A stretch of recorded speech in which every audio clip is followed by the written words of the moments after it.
Since the dawn of time, humanity has been infected with the idea of war. And while war can bring stories of courage and sacrifice, it often reveals the darkest sides of our species. And none may be darker than DougDoug. Is this killing enough orphans for you? They're all on fire. That's right, we are back looking at every YouTube upload from DougDoug in 2024 to find every war crime he or someone else committed. And I will be noting every article of the Geneva Conventions that was broken. Plus, a new version of Doug Didn't Start the Fire will be presented later on. Now, Twitch chat brought home the win last year with the most war crimes, so let's find out if they can go back to back, or if another challenger arises. We jump right in with the Twitch chat versus Doug Mario Showdown, which really turned into a DVD simulator. However, in this process, Doug managed to swallow an enemy Koopa and turn them into a fireball, which caused superfluous injury to the enemy and broke Article 35 of Protocol 1 for each offense, which happened 4 times. But that's just the start of it, as we have to look into the use of fire in warfare. This has been a topic in the past, and in 1980, the UN General Assembly endorsed the recommendation to ban incendiary weapons being used on civilians, civilian objects, and forest or plant life, unless that use is for concealment or camouflage. But they did not ban the use of such weapons in other aspects of warfare, meaning they are completely legal. However, according to Rule 85 of International Humanitarian Law provided by the ICC, many states have agreed that incendiary weapons may not be used if it causes unnecessary suffering. So what does that mean for us? Well, technically it's not illegal, but each case will have to be looked at individually to determine if the use of fire brought unnecessary suffering or if the attack was on a civilian. In this specific case, the fireball was shot away from really anything, so this use is okay. And with that, we can move on to Doug crossing Tears of the Kingdom in a straight line. Doug starts out throwing a banana at a Gerudo, then later throws a rock at a Goron, which are both attacks on a civilian. And if you don't think it is, then go ahead and ask them, because they were clearly taken back. This means Article 27 of the 4th Convention and 51 of Protocol 1 have been broken. And for the cherry on top,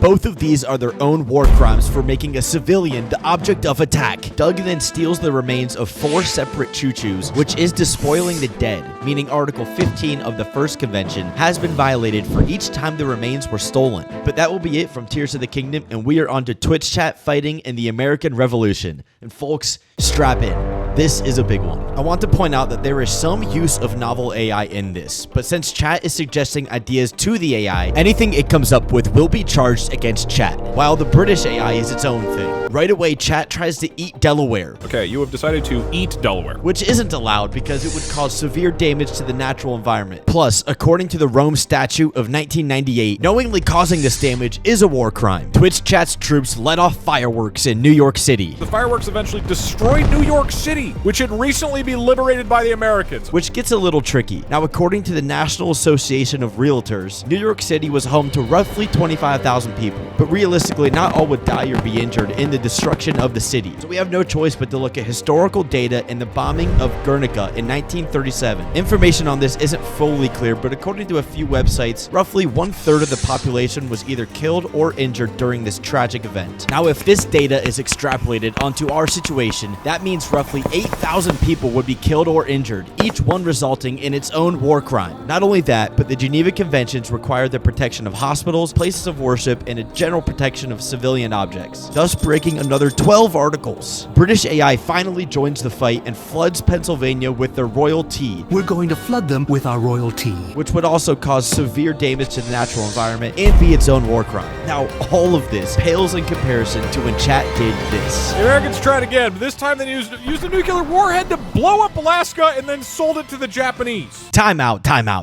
We gotta take a second and figure this out. We need to figure out how many people were in Alaska in 1776, because each death would be a war crime attributed to Twitch chat. Now, Alaska.gov has a great article called A History of Alaska Population Settlement, which goes into detail about the Europeans, specifically Russians, who reached Alaska in 1741 and how it affected the native population. Now, I won't bore you with the details of dysentery and whooping cough, but the European diseases brought by these Russians wreaked havoc on Alaska, with up to 80% of the population being wiped out in some areas through the 1860s. But according to this map, not every area of Alaska was in contact with the Russians by 1776. For the groups not affected, we can use the populations provided to show how many would have died by a nuke in 1776. As for the Unangan and Sugpike groups, there would be some population loss before the nuke due to these European diseases, although although only a percentage. Now let's get into the math. If 80% of the Unangan population of 15,000 was decimated by 1860, and assuming Russian contact began in 1750, 26 years before our incident, then with a few basic equations, we can estimate that 2,863 people died from the Unangan group prior to Chat's nuke being dropped in 1776. As for the Sukpike group,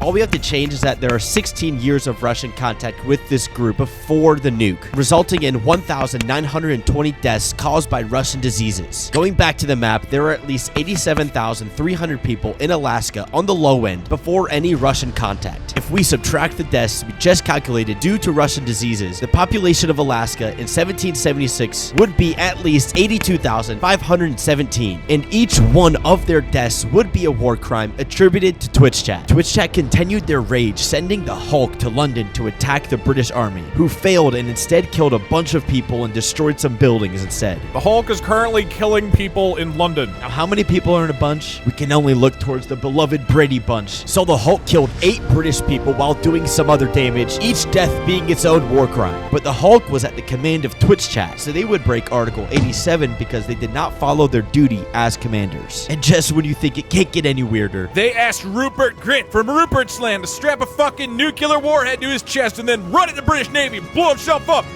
And so he did. Rupert Grint nuked the British Army and somehow removed all of the water from the Atlantic Ocean in the process. Now, since this nuke was used specifically against the British naval forces, and since the US has not signed the treaty banning nuclear weapons, I have no choice but to allow this attack on their navy. However, since the ocean was completely destroyed, this would be long-term and severe damage to the natural environment, breaking 2 articles and meaning that Rupert Grint just committed a war crime. Wingardium Leviosa.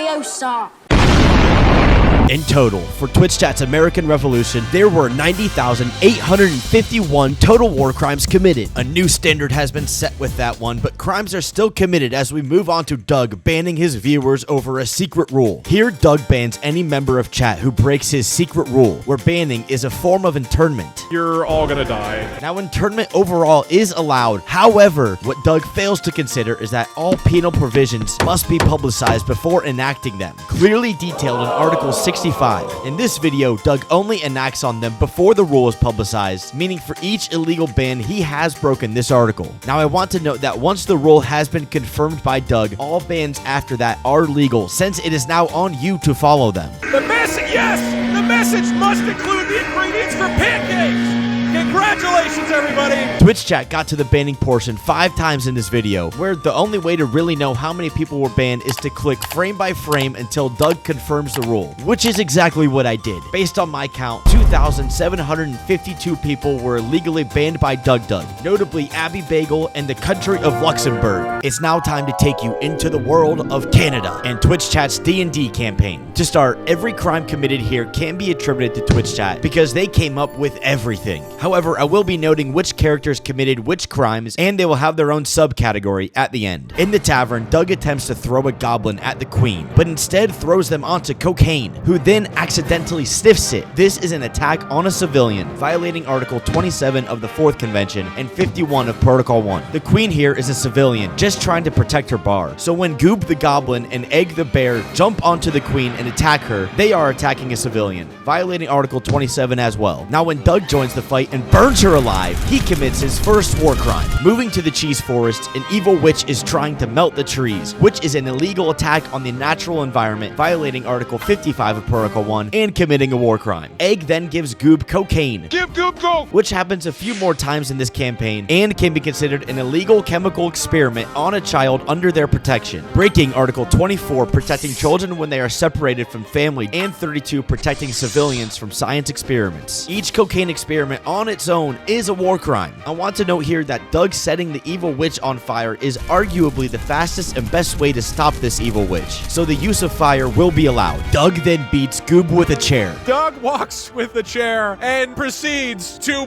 beat the shit out of Goob. Another attack on a civilian and another war crime, all while Egg gives him more cocaine. Goob then steals the lighter from Doug and lights the whole cheese puff on fire, which kills himself and the rat. On Goob's way out, he managed to break 3 articles of the Geneva Convention conventions and snuck in his own war crime. The crew moved to the volcano geese nest, where geese are sacrificing goblins into their salsa to add a bit of flavor. Here, the whole crew, including the geese, gang up on an already dying set of goblins to see who could do the worst shit possible. Egg gave one cocaine, Doug punched one into the salsa and killed them, and then somehow Egg gave one of the goblins polio, immediately paralyzing them and killing them. The stats for this section are as follows. The geese had 5 war crimes, Egg got 2, and Doug had 1 for himself, all while 19 articles of the Geneva Conventions were broken, all being repeats. Now in school, the evil bee misses Doug and kills a goblin sitting further back, which is a war crime. But after winning the spelling bee, I'm so happy to say that you guys win the spelling bee! the crew was rewarded with honey, and when learning the goblins hadn't eaten in months, they decide to let the kids starve, which violates Article 24 because the maintenance of the children is not being facilitated. And on the way out, Doug throws a chair at the goblins, which is an attack towards children, breaking 2 articles. Finally, at the castle, we learn that the 7th graders are preparing to launch a nuke to destroy Canada. But before they can do anything, Doug runs through them and lights it himself. The nuke goes off, killing the remaining civilians in Canada, each death being its own war crime attributed to Doug. The killing of the goblins by the castle I will allow, since these ones are evil and had made the attack on the king. Doug was the only remaining survivor, who then went to the center of Canada and set it all on fire, ending his campaign with 1 last war crime.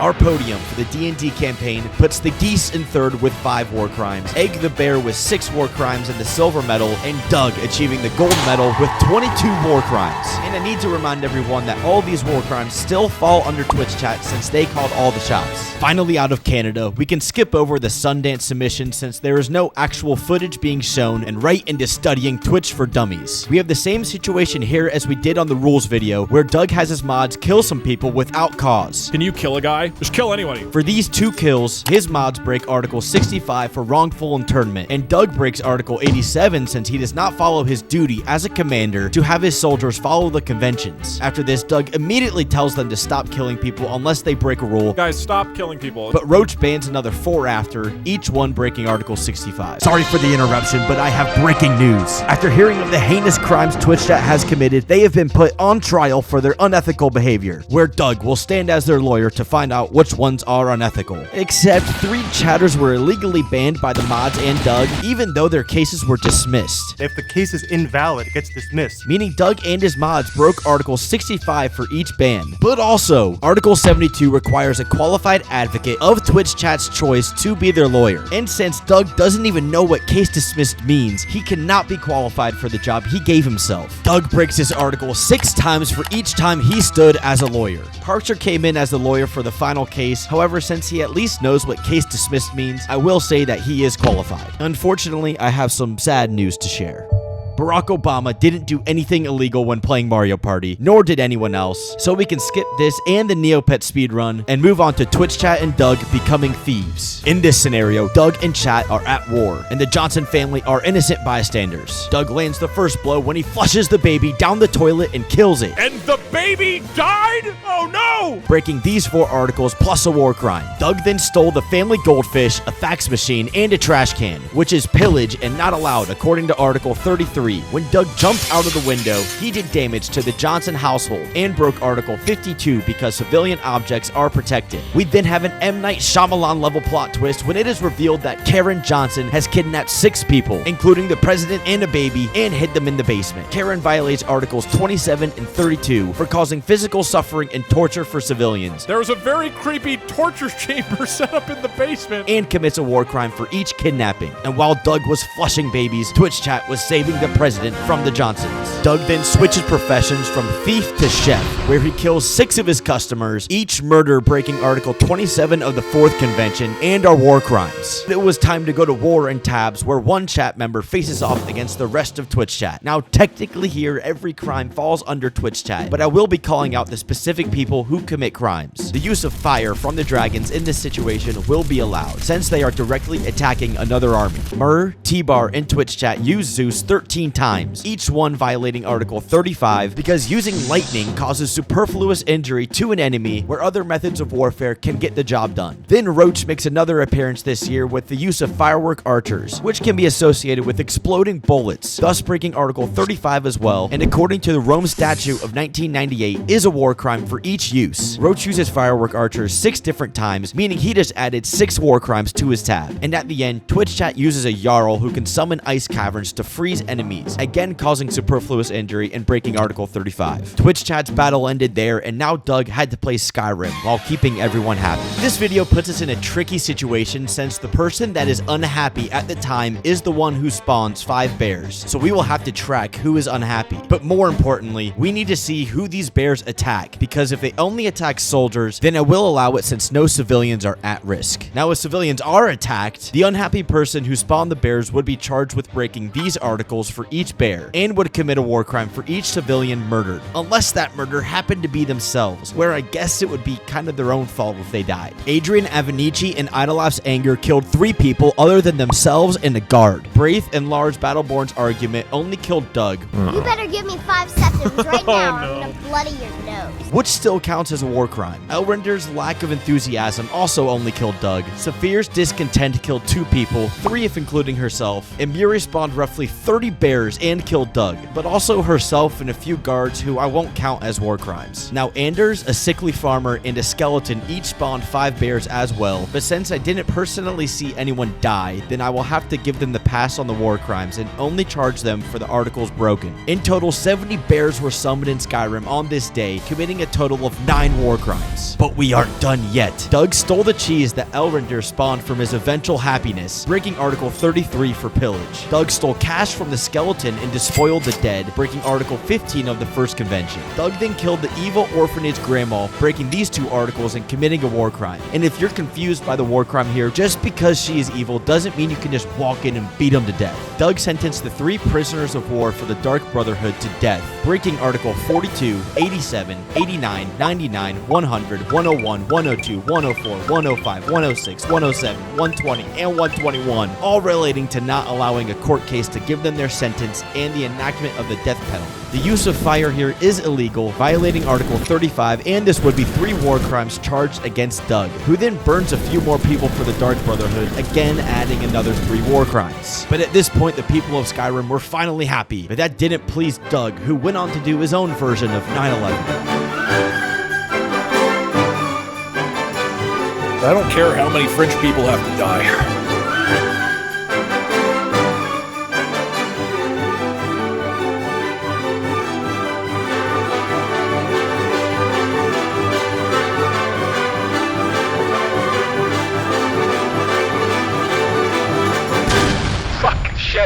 Okay. So if you can't tell, a lot happened here. I have no choice but to channel my inner rainbow and figure out which buildings Doug crashed into, and from there we'll do research to make an estimate on how many people would be theoretically killed. And based on historical data, each crash would be a declaration of war with plenty of war crimes. To simplify things, we will assume Doug is the only passenger of each plane he flies. We start in France, where Doug tries to fly under the Arc de Triomphe, but ends up crashing into this building. If we slow down the footage, Doug ends up a block south of the Arc, and if we look at the angle the road takes and lining up the foliage on top, Doug ends up hitting the Peninsula of Paris on Kieber Ave. Now this hotel has a total of 200 rooms, and if we assume 2 people are in each room, then a total of 400 people are theoretically at risk of dying here. However, in reality, not all would perish from Doug's crash, but there would be extensive debris falling onto the street, certainly taking out many more. I'm blindly guessing that 200 people would theoretically die from this crash, since the hotel would not be full during the daytime, each death being a war crime and violating Article 27 of the 4th Convention. And since this building is historical, Article 53 is broken and another war crime is added. Doug then takes his talents to Dubai, and while not paying attention, crashes in. Using these 3 smaller buildings across the street from another set of 3 buildings, we can go on to Street View to find exactly what we are looking for. And right across the street, where Doug crashed, would be the Rolex Tower. And based on historical data, we could assume this building would fall eventually. The Rolex Tower is home to 36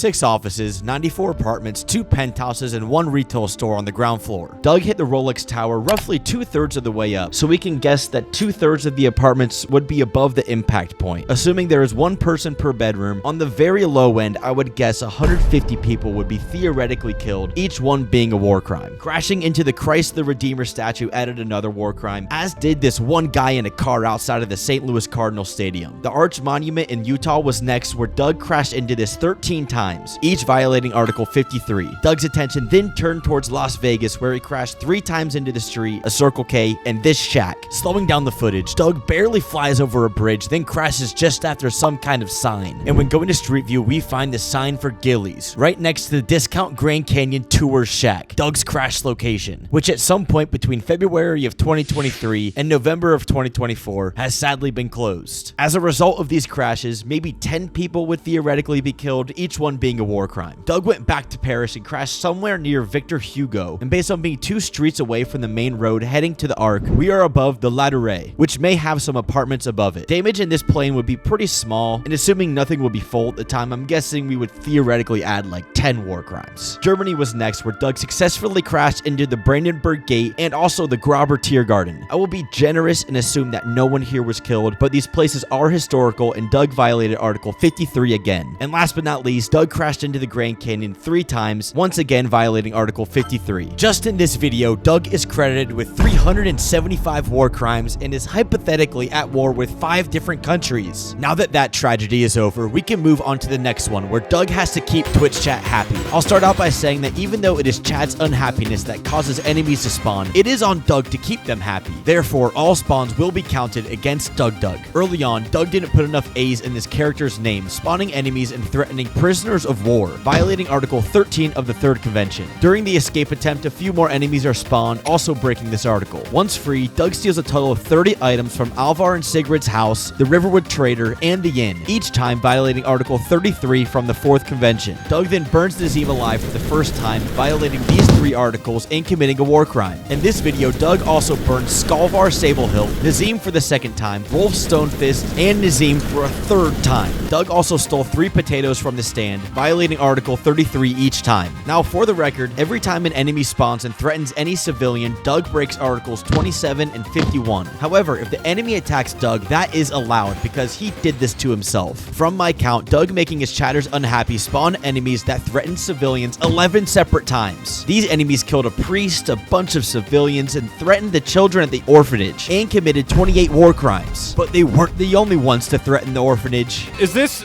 killing enough orphans for you? They're all on fire. After Doug killed the evil grandma, which broke these 2 articles and was its own war crime, Doug tried to burn the kids alive to keep his chat happy, violating Article 24, 27, 35, 51, 52, and 57, while adding another war crime. Doug later steals 32 separate items from a shop, then steals another 26 items, breaking Article 33 a total of 58 times. Moving on, these 2 chess AI falling in love caused no issues, and 2 grown men having a great time at the arcade gets the stamp of approval. But I want to note here that the video where your message had to be completely unique or else you were banned is allowed by Doug, since the rules for your messages are clear and it is on you to follow them. Which brings us right into Elden Ring, but you can only say what Doug has said. This is the same scenario I just mentioned. Any ban is allowed by Doug since the rules are clearly stated. In Elden Ring, even though this is randomized, anytime Doug steals something from the remains of an enemy, he violates Article 15 of the 1st Convention for despoiling the dead. However, if what he takes could be argued as necessary for his survival, like when he stole Azur's glintstone staff, I'll allow it since it is a gray area. Doug stole a golden sunflower and a mushroom from a skeleton, a remembrance of the regal ancestor from a mariner sentinel, and 5 poison blooms and a beast blood from a bear, breaking Article 15 a total of 9 times. Amongst this, Doug tries to attack an injured woman and commits a war crime. While Doug is fighting the Godric spirit, he uses a grease-tipped weapon acting as a poison. Okay, so he's just rotting with grease the entire rest of this time, right? Which, according to the Rome Statute of 1998, is a war crime for employing a poison weapon and violates Article 35 of Protocol 1. And when Doug defeats Godric, he steals Carrion Knight Greaves from him and violates Article 15 once again. And now it is time to pay tribute to the greatest sea otter to ever live. Throughout this video, the Kraken randomly appears to ban 10 chat members for no apparent reason, and for each ban band violated Article 65 for an illegal form of internment without justification. The Kraken shows up 22 separate times throughout the video, violating this article a total of 220 times. Failboat arrives and makes him and Doug drink way too much water, which can be viewed as a form of torture, violating Article 32 for doing this to Doug. When Twitch chat plays a novel AI adventure, Rosa creates monsters threatening the civilian population, breaking Article 27. Chat later summons a naked grandma, but by not providing her any clothing, they violated Article 69 of Protocol 1. Chat also threatens the civilian population 4 separate times, violating Article 27 each time. Doug steals 6 fish in Skyrim, breaking Article 33. When Doug loads up tabs, chat uses a squid goddess 5 separate times to freeze enemies to death, causing superfluous injury and violating Article 35 for each battle. The AI generator tries to fight back using a Jarl to summon ice caverns, also violating this article. And that pretty much wraps up Doug's war crimes in 2024. He calmed down during the holiday season and didn't commit a single war crime in his cologne commercial, his art auction, the limited capacity stream, and even when trapping the 16 streamers in a room. There is one moment where 3 people were taped together, which could be torture, but these 3 signed up for this themselves, so I'll let it slide. So with that, we can head to the final results. Failboat, Rosa, and the randomly generated tabs team all only broke 1 article of the Geneva Conventions. Anders, a skeleton, and a sickly farmer broke 10 articles, and the Kraken broke 220 articles with no war crimes. The British AI broke 1 article with 1 war crime, a perfect 1-to-1 war crime to article ratio. Rupert Grint had 1 war crime and violated 2 articles. Braith, Lars Battleborn, and Elronder all had 1 war crime while breaking 10 articles. And Muri also had a war crime with 60 broken articles. Saphir had 2 war crimes while breaking 10 articles. Adrian Avenici and Idoloff tied with 4 war crimes and 10 broken articles. Karen Johnson had 6 war crimes with 13 articles violated. The mods combined broke 15 articles to their 6 war crimes. And now for our podium. The Hulk takes bronze with 8 war crimes and 10 broken articles. And the silver medal goes to DougDoug with 430 war crimes and 3,421 broken articles. Which means the back-to-back champs are Twitch chat, who committed a staggering 90,887 war crimes to their 90,978 broken articles, a 99.9 war crime per article rate. And here's a breakdown of each character chat was in control of and their own war crimes. Huge congratulations to Twitch chat for their efforts in 2024, and I can't wait to find out if they can go even further in 2025. And as promised, here is 2024's version of Doug Didn't Start the Fire. Flushing Baby, Paris Crash, Grand Canyon Tour Shack, Goblin Salsa, the Kraken, illegal lawyer. Nazim's dead, stolen pants, killer chef, crash sedan, suplex grandma, naked grandma, Chrysler Redeemer.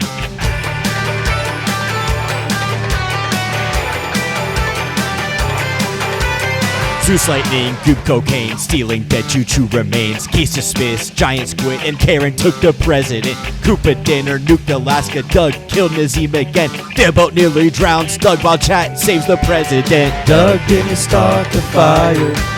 It was always chat, that's all they're really good at. Doug didn't start the fire. No, he didn't light it, and chat didn't fight it. Hulk in London, Brandenburg, Doug bans Luxembourg, Angry Braith, and Lars a nuke goes off in Canada. Firework archers go on mad, a Kraken bans 10 again. Doug burns prisoners and even the orphanage. Doug didn't start the fire. It was always chat, that's all they're really good at. Doug didn't start the fire.